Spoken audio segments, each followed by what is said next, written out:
কবর 1 নাম্বার ওয়াজ করে আনা বাইতুল গুরবা। এ দুনিয়ার মানুষেরা, আমি কবর অন্ধকার ঘর, আমি কবর অপরিচিত ঘর। আমি চেয়ারম্যান সাহেবকে চিনি না, মেম্বার সাহেবকে চিনি না, ভাইস চেয়ারম্যানকে চিনি না, উপজেলার চেয়ারম্যানকে চিনি না, এমপি সাহেবকে চিনি না, মন্ত্রী সাহেবকে চিনি না, প্রধানমন্ত্রীকে চিনি না, নরেন্দ্র মোদীকে চিনি না, ডোনাল্ড ট্রাম্পকেও আমি কবর চিনি না। আমি কবর হলাম অপরিচিত ঘর। আমার সাথে কারো আত্মীয়তা নাই, বিয়ে আলা নাই, তালই আলা নাই, শ্বশুর আলা নাই। আমি কবর হলাম অপরিচিত ঘর। এ বান্দা, আমি কবরে আসার আগে আগে একটু পরিচিত হইয়া আইসো, ইমান আমলটা নিয়ে আইসো, না হইলে আমার কাছে আসলে বড় বিপদ আছে। কথা বলেন ঠিক কিনা? 1 নাম্বার কবর বয়ান করে আনা বাইতুল গুরবা। আমি কবর হলাম অপরিচিত ঘর, আমার সাথে পরিচয় নাই কারো। 2 নাম্বার কবর বলে আনা বাইতুল ওয়াহাদা।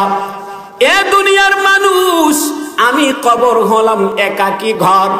আমার মাঝে ছেলেকে আনা যায় না, মেয়েকে আনা যায় না, ভাই বান্ধব, বন্ধু বান্ধব, ফ্রেন্ড সার্কেল কাউকে আনা যায় না। আমার মাঝে একা আসা লাগবে, একা একা থাকা লাগবে। আমার কাছে আইলে বউ বাচ্চা কাউরে পাওয়া যাবে না। এ বাবা, একটা মানুষ তার ছেলেকে কত আদর করে, মেয়েটাকে কত আদর করে, কবরে যাওয়ার পরে ছেলেকে সাথে করে নেওয়া যায় না, মেয়েটাকেও সাথে করে নেওয়া যায় না। আপনার ছেলেটা কতক্ষণ আপনার সাথে থাকবে, আপনার মেয়েটা কতক্ষণ আপনার সাথে থাকবে, একটু খেয়াল করে শুনেন। ও বাবা গো, একটা ছেলের জন্য বাবা কত কষ্ট করেছেন, বাবা মাতার গাম পায়ে ফেলেছেন, কোনদিন সন্তানটাকে কষ্ট করতে দেন নাই। কোন স্কুলে পড়াইলে লেখাপড়া ভালো হবে, কোন ভার্সিটিতে পড়াইলে লেখাপড়া ভালো হবে, সব সময় বাবার মাথায় ওই চিন্তাটাই ছিল। ও যুবক, একজন বাবা নিজে মাতার গাম পায়ে ফেলাইছে, অন্যের বাড়িতে কাজ করছে, ভ্যান গাড়ি চালাইছে, ঠেলা গাড়ি চালাইছে, কিন্তু সন্তানকে কাজ করতে দেয় নাই। কখনো সন্তান যদি অসুস্থ হয়ে যাইতো, সিএনজি ওয়ালাকে যদি বাবা ডাক দিয়া না পাইতো, নিজের কাঁধের মধ্যে সন্তানের উঠাইয়া ওই রানীগাঁও বাজার থেকে হেঁটে হেঁটে চুনারুঘাট বাজারে চলে যাইতো। সন্তানের প্রতি এত মায়া, এত মায়া, এত আদর সন্তান রে দিয়া, ওই সন্তান আপনি মারা যাওয়ার পরে কতক্ষণ সাথে থাকবে? খেয়াল করে শুনেন। আপনি মারা যাওয়ার পর সন্তান দৌড়াইয়া মোটর সাইকেল দিয়া আপনার জন্য কাপড়ের ব্যবস্থা করবে। আপনি মারা যাওয়ার পর সন্তান মসজিদের মাইকে এলান দেওয়ার ব্যবস্থা করবে। আপনি মারা যাওয়ার পর সন্তানটা মোবাইল ফোন দিয়া সবার কাছে খবর পাঠাইবার ব্যবস্থা করবে, কবরস্থান করার ব্যবস্থাটা করে নিবে, সন্তানটা গোসল দেওয়ার ব্যবস্থাটা করে নিবে। লাশটাকে বাড়ির উঠান থেকে নিয়ে ঈদগাহের মাঠে যাইয়া সবার বক্তব্য শেষ হয়ে যাওয়ার পরে আপনার আদরের সন্তানটা দাঁড়াইয়া সবাইকে উদ্দেশ্য করে ডাক দিয়া বলবে, এ আগন্তুক মুসল্লিরা, আমার বাবা এই গ্রামের সন্তান ছিলেন, ছোট থেকে আস্তে আস্তে বড় হয়েছেন। আমার বাবার শিশুকাল, কিশোরকাল, যুবককাল, বৃদ্ধকাল এই রানীগাঁও গ্রামে কাটাইছেন। আমি ওনার একমাত্র সন্তান। আজকে আপনাদের কাছে দাঁড়াইছি, টাকা চাই না, পয়সা চাই না, অর্থ খড়ি চাই না, আমার বাবার পক্ষে একটু আপনাদের কাছ থেকে মাপ চাওয়ার জন্য দাঁড়াইছি। আমার বাবা যদি হাতের দ্বারা, মুখের দ্বারা কাউকে কষ্ট দিয়ে থাকে, আমি ওনার সন্তান হিসাবে ওনার লাশের সামনে দাঁড়াইয়া মাপ চাইতেছি। আমার আব্বাকে আপনারা ক্ষমা করে দিবেন। যদি কোনো লেনদেন থাকে আমাকে বলবেন, আমি আমার আব্বার লেনদেন গুলো আদায় করে দিব। কতক্ষণ পরে লাশটা কবরস্থানে নিয়ে যাওয়া হবে, ছেলেটা নিচে নাইমা লাশটা নিচে রাইখা দাফন করে ছেলেটা বাড়িতে চলে যাবে। 3 দিন পরে বাবার কথা ছেলের আর মনে থাকবে না। এ রানীগাঁও এলাকার বাবারা একটা মেয়ে আপনার সাথে কতক্ষণ থাকবে? একটা বাবা তার মেয়েকে কত আদর করে, জন্মের পর থেকে নিয়ে বিয়ের দিন পর্যন্ত একটা পয়সা মেয়ে ইনকাম করে দেয় নাই। মেয়েটা যে আবদারটা করত, বাবা ওই আবদারটা পুরায়া দিত। সন্তান মেয়েটার কোনো আবদার বাবা ফেরত দেয় নাই। বাবা বলতো, আমার মেয়েটা 2-4 বছর পরে বিয়ে হয়ে যাবে, আমার কাছে কোনো কিছুর আবদার করবে না। এ বাবা, আপনার মেয়েটার বিয়ের সময়ে 4-5 লাখ টাকা খরচ করলেন, টাকা যদি হাতে না থাকে কর্জ করে টাকা দিয়ে মেয়েটার বিয়েটা সুন্দর করে দিলেন। ওই আদরের মেয়ে আপনার এন্তেকালের খবর পাইয়া সিএনজিটা নিয়ে পাগলের মতো দৌড়াইয়া আসবে। আইসা তাকায়া দেখবে উঠানে মানুষের চোখে পানি।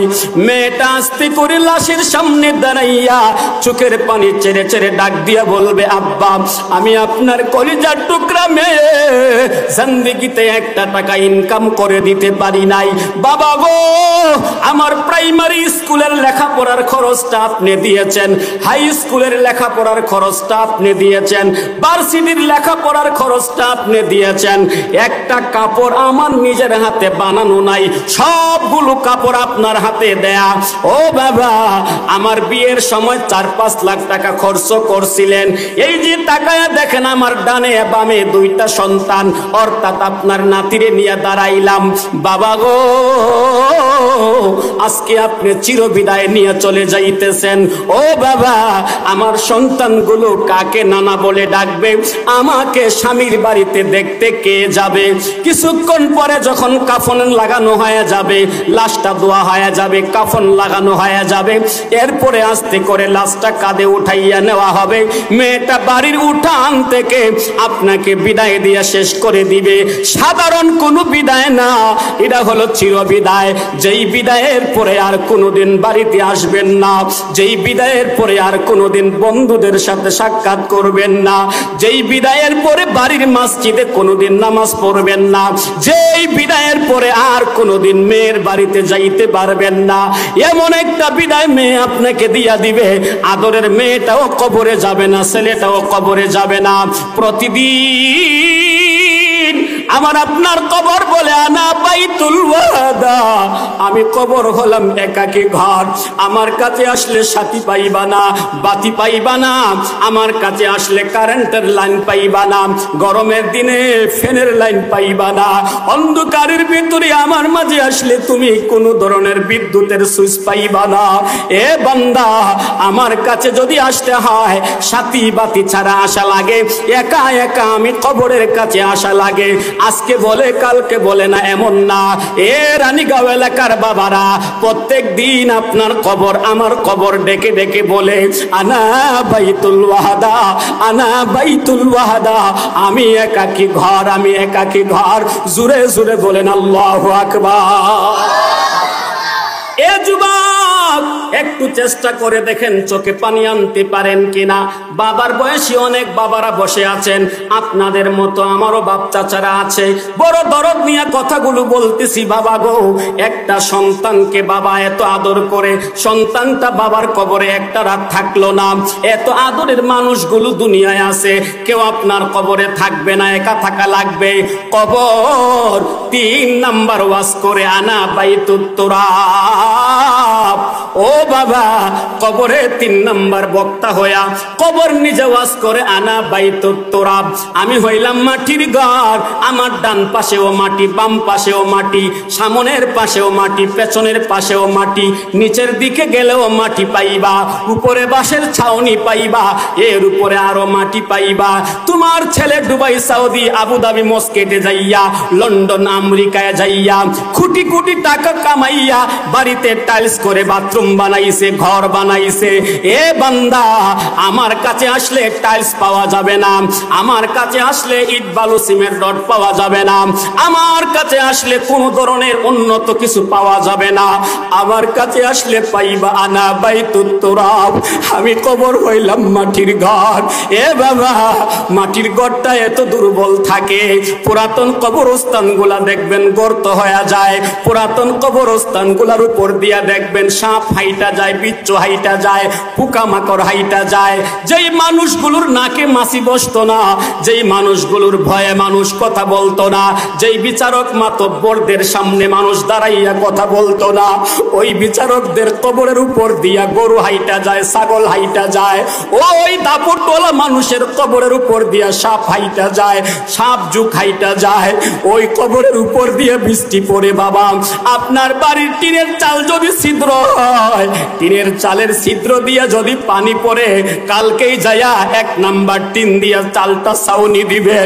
আপনার আমার কবরে যদি ছিদ্র হয়ে যায়, ভেতরে যদি পানি ঢুকে, ওই ছাউনিটা দেওয়ার কেউ নাই। ওই কবরে আমাকে আপনাকে একা একা থাকা লাগবে। ওই কবরে আমাকে আপনাকে দীর্ঘদিন থাকা লাগবে, 1 দিন 2 দিন না, বছরকে বছর থাকা লাগবে। কবর বলে আনা বাইতুত তুরাব, আমি কবর হইলাম মাটির ঘর। আপনাদের রানীগাঁও এলাকার কবরগুলা পাকা নাকি? এ বাবা, কবরে 1 নাম্বার ওয়াজ করে আনা বাইতুল গুরবা, আমি অপরিচিত ঘর। 2 নাম্বার ওয়াজ করে আনা বাইতুল ওয়াহাদা, আমি একাকী ঘর। 3 নাম্বার ওয়াজ করে আনা বাইতুত তুরাব, আমি মাটির ঘর। 4 নাম্বার ওয়াজ করে আনা বাইতুদ দুদ, আমি কবর হলাম সাপ বিচ্ছুর ঘর। জুরে জুরে বলেন নাউজুবিল্লাহ। এ রানীগাঁওয়ের বাবা, আজকে রাতে বাড়িতে যাওয়ার পরে, দরজা খোলার পরে আপনার রুমের ভেতরে যদি তাকায়া দেখেন, এরকম করে একটা পানা সাপ দাঁড়ায়া রইছে। এই রুমে আপনারা ঢুকবেন, সাপটা যদি আপনার রুমের ভেতরে এরকম করে দাঁড়ায়া থাকে, ঢুকবেন? চিৎকার দিয়া উঠানে দাঁড়াইয়া আপনজনদের ভাই বেরাদরকে ডাক দিয়া বলবেন, কে কই আসো, লাঠি সোটা নিয়ে দৌড়ায় আসো, আমার ঘরের ভেতরে সাপ ঢুকছে। ওই সাপটা তো আমি না মারা আগ পর্যন্ত ঘরে ঢুকতে পারি না। এ বাবা, একজন গুনাহগার বান্দার রুহুটা দেহটাকে কবরে ঢুকাবার আগে রুহুটা যাইয়া দেইকা আসে কি অবস্থা কবরের। রুহুটা আইসা চিৎকার দিয়া বলে, ভাই তুমি যাওয়ার আগেই দেখছি তোমার কবরে 99 তিন্নিনান লাউ নাফাখা ফিল আরদি মা আমবাতাত খাদিরা, 99টা সাপ তোমার কবরের ভেতরে পজিশন নিয়ে দাঁড়ায়া আছে। তোমার আপনজনরা খালি তোমার ভেতরে দিবে, তারা খাইতে শুরু করবে। এ বাবা, কবরের একটা সাপ কত বিষাক্ত হবে! আলাদা সাপের মতো না, পানা সাপের মতো না, অজগর সাপের মতো না। লাউ নাফাখা ফিল আরদি মা আমবাতাত খাদিরা। আমার বাবারা একটু মন লাগায়া কথাটা শুনেন, কবরের সাপগুলো কত বিষাক্ত হবে।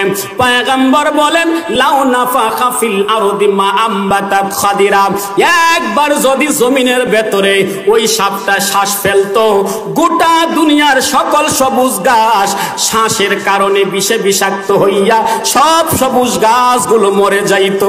জুরে জুরে বলেন নাউজুবিল্লাহ।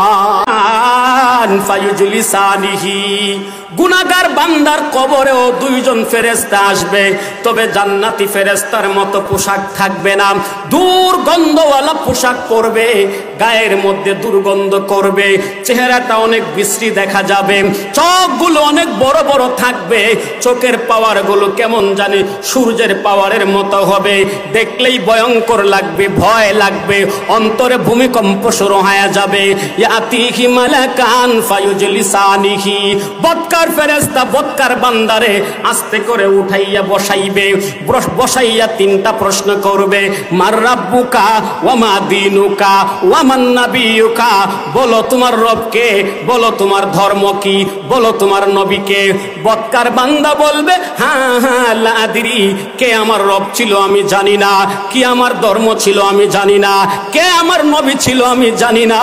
আকাশ থেকে আল্লাহ আগের মতো ডাক দিবে, আনকাযাবা আবুদি, এ ফেরেশতারা আমার বান্দা মিথ্যা বলেছে, সে সিটিংবাজ 2 নাম্বার, সে দুনিয়ায় রব চিনে নাই, দুনিয়ায় সে নবী চিনে নাই, দুনিয়ায় সে ধর্ম চিনে নাই, আল্লাহকেও মানে নাই, নবীকেও মানে নাই, ধর্মও মানে নাই, আজকে কবরে আসছে সে মৃত্যুক, সে 2 নাম্বার ধোঁকাবাজ। এ ফেরেশতারা দেরি করা যায় না, ফাফরিশুহু মিনান নার, তার কবরে আগুনের বিছানা বিছাইয়া দাও, ওয়াল বিসুহু মিনান ইলান নার, তার গায়ে আগুনের পোশাক লাগায়া দাও। ওয়াফতাহু লাহু বাবান ইলান নার, তার কবরের সোজা জাহান্নামের গেট খুইলা দাও। এ যুবক, আল্লাহ মাফ করুন, যদি আমার কবরে আগুনের বিছানা দেওয়া হয়, আপনার কবরে যদি আগুনের বিছানা দেওয়া হয়, আমার কবরে যদি আগুনের পোশাক পরানো হয়, আপনার কবরে যদি আপনাকে আগুনের পোশাক পরায়া দেওয়া হয়, জাহান্নামের গেট যদি খুলে দেওয়া হয়, যুবকের অবস্থা খারাপ হয়ে যাবে। দুনিয়ার আগুনে সাহসী যুবকরা 1 মিনিট আঙ্গুল রাখতে পারবে না। কোন যুবক দাঁড়াইয়া বলতে পারবে না, হুজুর গো, আগুনের ভেতরে মোমবাতির আগুনে আমি 1 ঘন্টা আঙ্গুল রাখতে পারবো, 1 মিনিটও পারবে না। এরা নিগামের যুবক, দুনিয়ার যে আগুনে তুমি 1 মিনিট আঙ্গুল রাখতে পারবা না, ওই আগুনের চাইতে 69 গুণ পাওয়ারফুল ওয়ালা জাহান্নামের আগুনের বিছানা দেওয়া হবে, জাহান্নামের আগুনের পোশাক দেওয়া হবে, জাহান্নামের আগুনে গেট খুলে দেওয়া হবে। এ বাবা, মাঝে মধ্যে সকালবেলা গরু ডিগরা দেওয়ার জন্য যদি আপনি যান, কবরস্থানের পাশে যদি গরু রাইখা আসেন, দেখবেন হঠাৎ করে গরুটা লাফ মাইরা উঠে। কথা বলেন ঠিক কিনা? হঠাৎ করে গরু যে লাফ মাইরা উঠে, আপনারা তো কিছু বুঝেন না। হাদিসের মধ্যে আছে ইল্লাস সাকালাইন, 2 জাতি ছাড়া কবরের আযাব বাকি সব জাতি বলতে পারে। জিন জাতি আর মানব জাতি ছাড়া পৃথিবীর সব জাতিরা কবরের আযাবের খবর রাখতে পারে। আপনি যে গরু ছাগলকে কবরের পাশে বিগড়া দিয়ে আসেন, কবরে যখন আযাব চলে, গরু ছাগল বেড়া বকরি বলতে পারে, তখন তারা ভয়ে কাঁপে উঠে, লাফ দিয়া উঠে। ওই কবরে মনে রাখবেন, যে এই কবরের পাশে গরু ছাগল বিগড়া দেওয়ার পরে গরু ছাগল গুলো লাফ দিয়া উঠে, নাউজুবিল্লাহ মনে করবেন আফওয়ান, আল্লাহ মাফ করেন, এই কবরে আযাব চলতেছে। এ বাবা, বলুন তো কবরের আযাব সহ্য করা সম্ভব? আরো জোরে কোন। নবী কয়, ইন্নামাল কবরু রাউদাতুম মির রিয়াদিল জান্নাহ আও হুফরাতুম মিন হুফারিন নার। কবর হবে কারো জন্য জান্নাতের টুকরা, কারো জন্য জাহান্নামের টুকরা। আমরা কি কবরটাকে জান্নাতের টুকরা বানাইতে চাই নাকি জাহান্নামের টুকরা? জান্নাতের টুকরা বানাইতে চান কারা কারা? একটু হাত তুলেন দেখি। জান্নাতের টুকরা। আয় আল্লাহ, হাত নামাবেন না। আয় আল্লাহ, আমাদের হাতগুলারে কবুল করে নাও, আমাদের কবরগুলো জান্নাতের টুকরা বানায়া দাও, আমাদের কবরগুলোকে শান্তির ঘর বানায়া দাও। আয় আল্লাহ, জাহান্নামের আযাব থেকে আমাদের কবরটাকে হেফাজত করো। আয় আল্লাহ, আমাদের কবরে আপনি আযাব দিয়েন না, আমাদের কবরে সাপ বিচ্ছু পাঠাইয়েন না। আয় আল্লাহ, আমরা যারা হাত উঠাইলাম, আমাদেরকে নেক হায়াত বাড়ায়া দাও, আমাদের সকলকে মাফ করে দাও। আয় আল্লাহ, আপনার গোলামের খাতায় আমাদের নাম উঠায়া দাও। আয় আল্লাহ, আমাদের যাদের মা বাবা নাই, মা বাবার কবরগুলা জান্নাতের টুকরা বানায়া দাও। জোরে জোরে আওয়াজ করে বলেন আমিন।